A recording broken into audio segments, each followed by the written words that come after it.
Estamos de volta. Chaves, vamos continuar falando um pouquinho, então, dessa história do mundo registrada na Bíblia?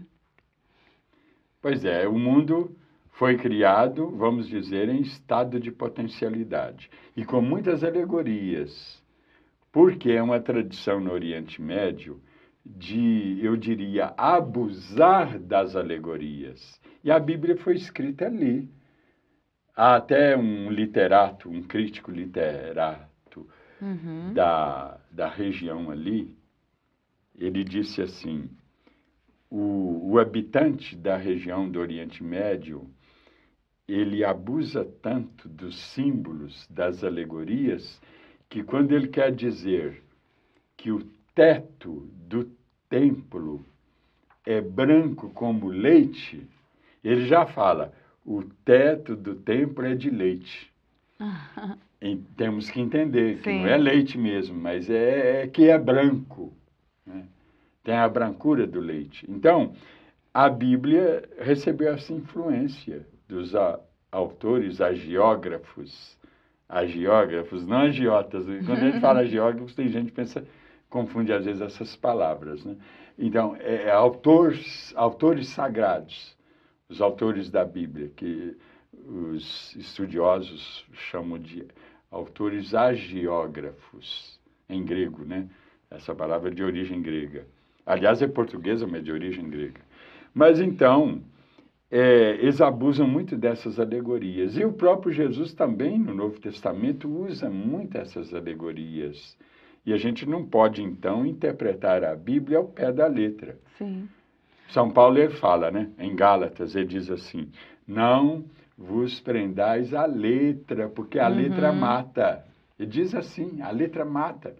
Mas o que está subjacente, quer dizer, por trás, por baixo da letra.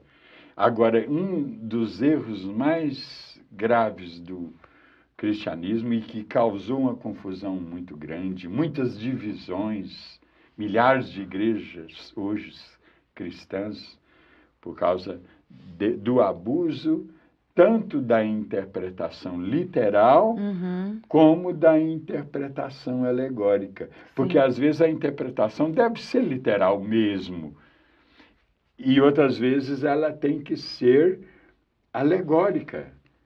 Mas os excessos, baseados ali demais na alegoria e, às vezes, na literalice, na letra, então esses abusos é que fizeram essas divisões. Por exemplo, a igreja fala, sem querer agredir, ela diz, a hóstia consagrada, a chamada transubstanciação, ela é o corpo real.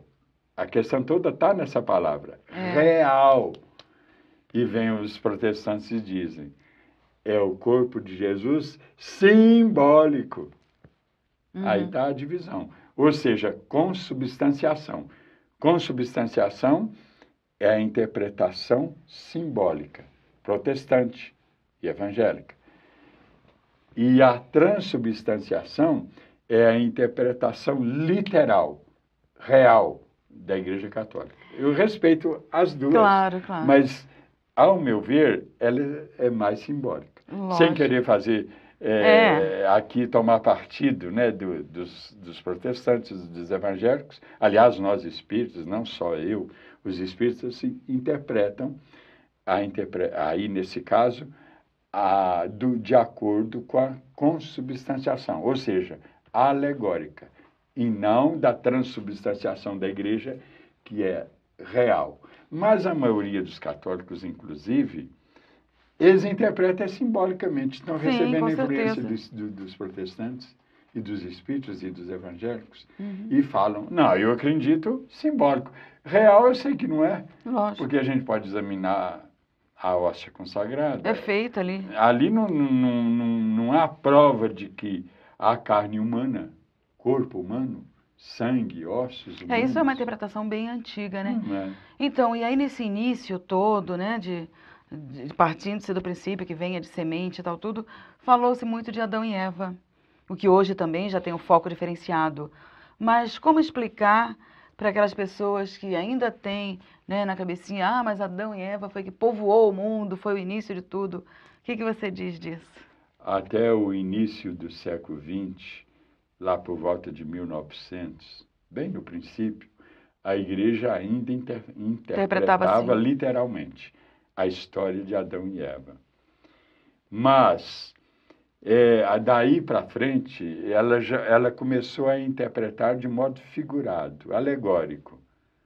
A própria Agora, igreja. a própria Igreja Católica. Então, ela hoje diz, é uma história alegórica. Ela não fala que é uma lenda, porque lenda é uma coisa inventada, né? Mas ela fala que é uma história alegórica, que não, a gente não pode pegar o pé da letra. E a própria Bíblia mostra para nós que não podemos fazer Não, isso. e a própria ciência, né? Que mostra que existem várias raças. É. Né? Um homem só não poderia povoar o mundo inteiro. Por exemplo, Caim matou Abel. Eram os dois filhos de Adão e Eva, né? Aí Caim matou Abel e havia depois o Sete, que era o terceiro filho de Adão e Eva. Mas quando o Caim matou o seu irmão Abel, e a Bíblia diz que foi por inveja, né? A inveja é aquele mal Sim. danado, vamos dizer, nosso, né? Do nosso ego. Então, aí ele fugiu para o norte, para uma região chamada Nod. E lá ele fundou uma cidade. E nessa cidade, quer dizer, se ele fundou a cidade, ele começou a cidade, não é? E com pessoas, é claro. E ele casou-se lá com uma mulher, lá dessa cidade. Né? E, então, não eram só Adão e Eva e seus filhos, e um já morto, o Abel. Né? E eu falei, aliás, antes, na inveja do Caim, não é? Porque até usando assim uma certa piada, né?